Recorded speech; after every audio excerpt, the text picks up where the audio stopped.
It's springtime in Chicago, and we all trying to get back outside. And come on, spring has got to include at least one trip to Navy Pier. It's still an ultimate Chicago destination, y'all. No matter the occasion, they got something for everybody. The Children's Museum, Chicago Shakespeare Theater, the Centennial Wheel. Honestly, you'd be shocked by how long this list is, but we kinda gotta get to the show.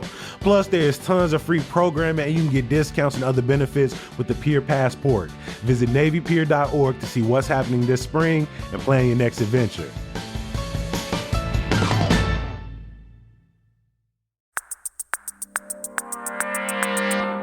Today on CityCast Chicago, the Trump administration continues its attack on college students. We're talking 120 years of the Chicago Defender, and we've got a couple plays you should check out before it's too late. It's Friday, April 11th. I'm Jacoby Cochran, and this is what Chicago's talking about.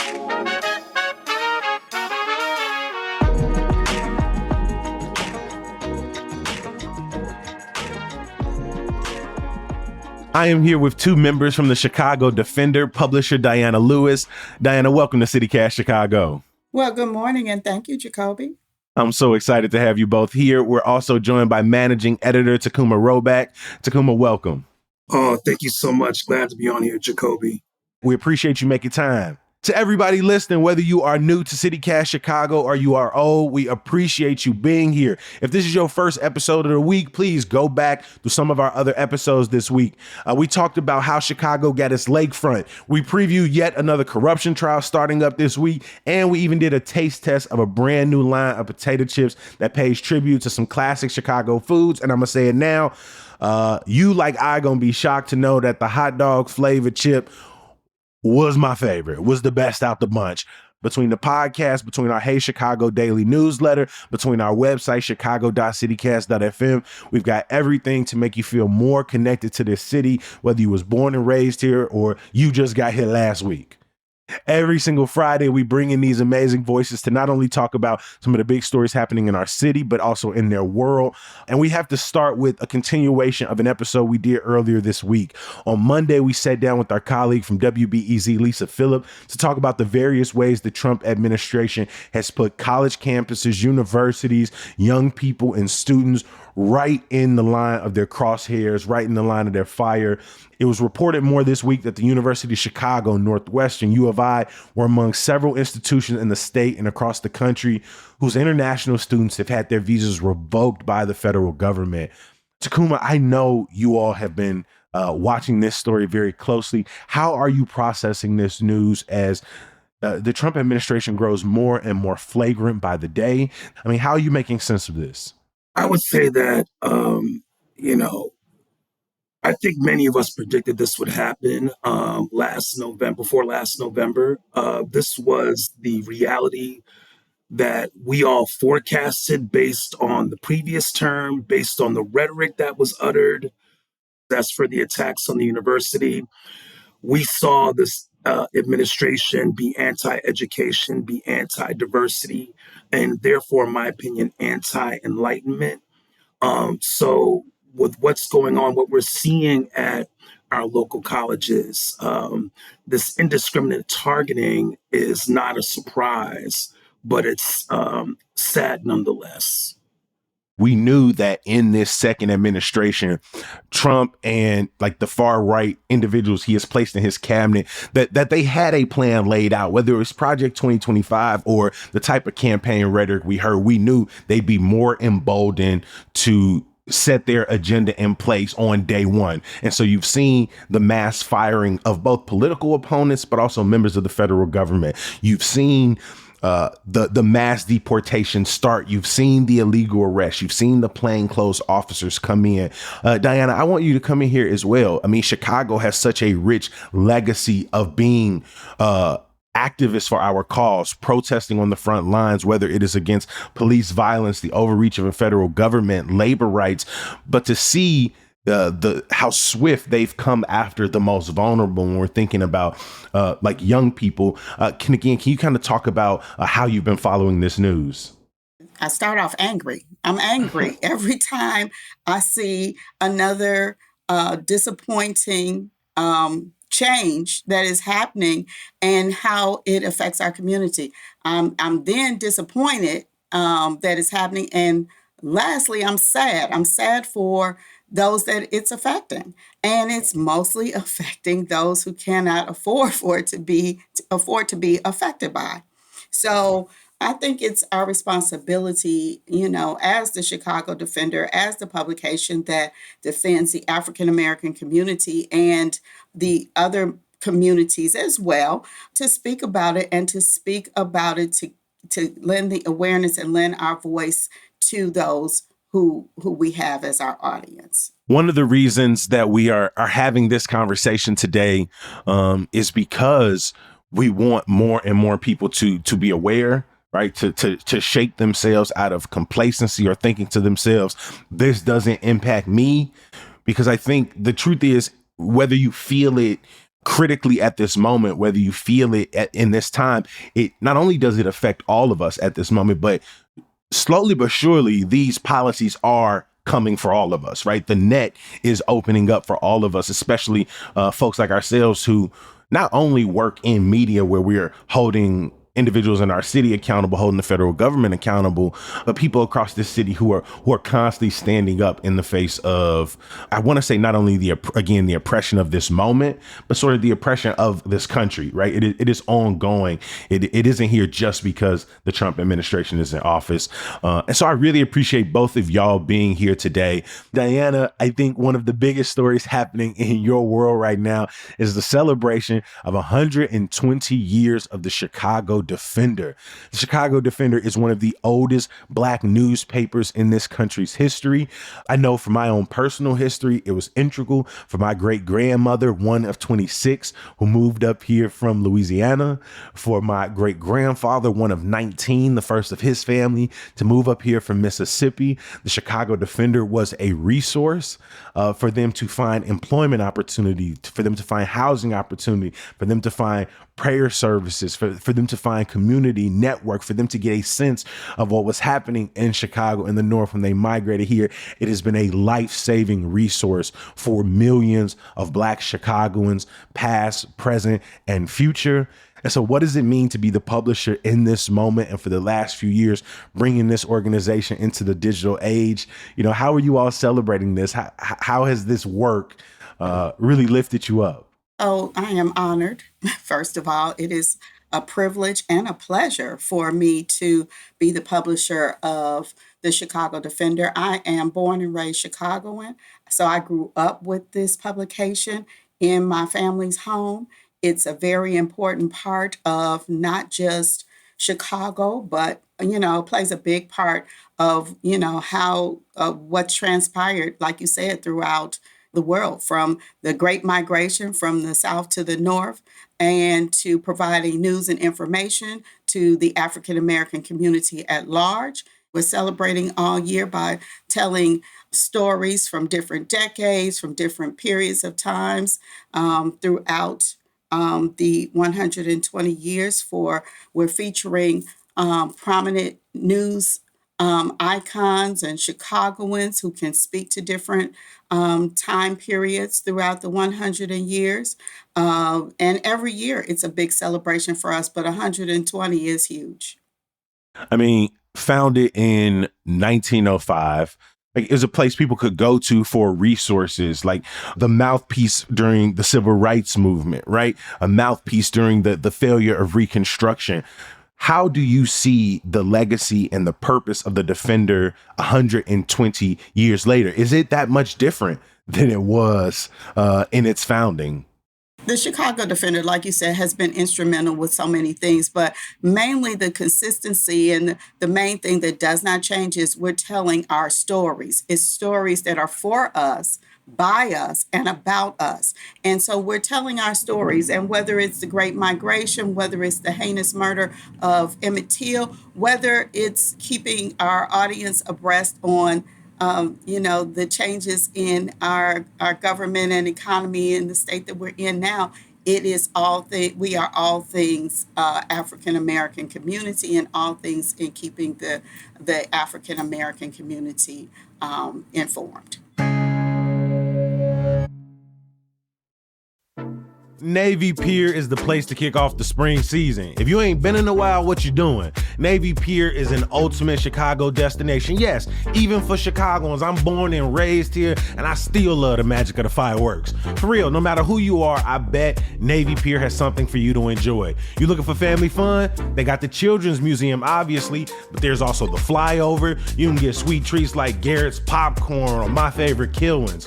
You looking for art and culture? What about the Chicago Shakespeare Theater? Plus, there's other live concerts and art exhibitions like the Free Global Connection series, Mexico Fest starting May 2nd. Oh, I don't know if y'all ever been to the Lowrider Festival. You looking for a date night? When the last time you been at the top of Centennial Wheel? Peak romance. Go on and pair that with the Rooftop Bar Offshore or other favorites like Lyrica or Bar Soul. And if you like Kobe, I actually want to do all of this. I got you. Check out the Pier Passport for discounts and other benefits. Visit NavyPier.org to see what's happening this spring and plan your next visit. As somebody who is, helping grow the legacy of the paper, helping to celebrate that long legacy, are there any recent stories and any recent interviews that you've done that really exemplify how that mission has been not only, sort of brought into the digital age, but expanded? I see this role as a calling. I call this the best job I've ever had. It's also a responsibility. And I would also proffer to say that the Defender is a good developing ground for younger journalists as well. And so I would like to uplift the work of a contributing writer who recently published, I would say, a wide-ranging Q&A with a nationally recognized voice in the form of attorney Ben Crump, who's seen as Black America's Attorney General. Benjamin Crump, in this interview, which was published on our site at chicagodefender.com, goes into what this historical moment means. I think that we've seen, especially on platforms like X, there is a sentiment out there among African Americans of basically it says, well, we told you this was going to happen. So now that this is happening, we're going to chill and sit back. We're going to grab our fans and we're going to just do our thing and go line dancing. But I think it's also, as you said in the previous segment, this impacts all of us. And so James Bridgeforth, who's the contributor, along with his graduate assistant, Andrew Eford, they're interviewing prominent voices about the state of our American democracy, especially as it relates to African Americans in this moment. One of the things I appreciated about the interview is not only how candid Crump was, but really how urgent his message was, that it isn't just for, the people in, I'm thinking like the Kwame Raouls of the world to challenge the Trump administration. It isn't just for the attorneys and legal scholars. It isn't just for people in mutual aid. He really had the message that I think a lot of Chicagoans feel so deeply, is that there is space for each and every one of us to make noise, to push back, to provide resources for someone. Absolutely. Absolutely. When we continue to think about that legacy of the Defender, for both of you, is there a story over your time working with the paper that has really stuck with you, whether it was something you worked on personally or something you've read over the last few years? I could start with you, Takuma. I think of a story project that we worked on last year involving what it feels like to be Black and unhoused. We worked with that with a couple of reporters, Krista Carter-Williams, Janine Johnson. What we did was a series examining how this issue of a lack of access to affordable housing started in Chicago and how that issue's kind of echoed through time, right? And to me, that in this day and age is the quintessential Chicago Defender story in the 21st century. Those timeless stories that continue to reverberate throughout time, whether it's an issue we're still dealing with, or whether it's our triumphs that we're continuing to see that may memorialize a moment back in time.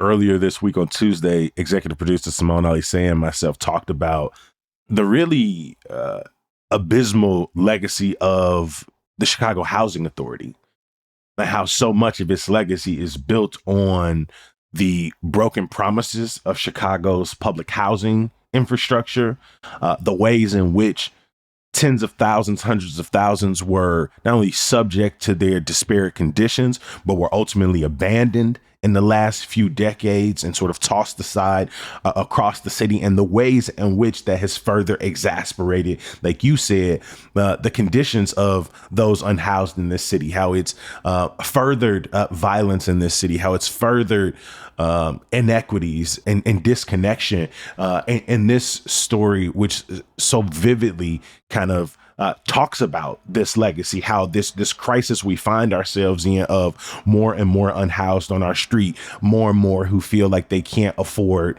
to live in Chicago, to stay in their neighborhoods, that this isn't a legacy of happenstance, of accident, right? These are choices that have been made from the legacy of redlining, from the legacy of cramming everyone into affordable housing, to what we're seeing now, which is, I think, this era of like corporate consolidation of housing and the economy of like quick flipping, right? Buying back the block, and how in some ways like this is also a part of this sort of continued disenfranchisement for people. Diana, do you have a story or a series that you all have worked on that really stands out to you? My favorite story is the evolution of the Chicago Defender. It is the Chicago Defender starting as a weekly publication and then going to a daily print publication, back to a weekly publication, and then in 2019, all digital platforms where we're reaching over 100,000 each month. And so that is the favorite story for me, is the Chicago Defender story, because it doesn't get any better than that 120 years later. Yes, ma'am.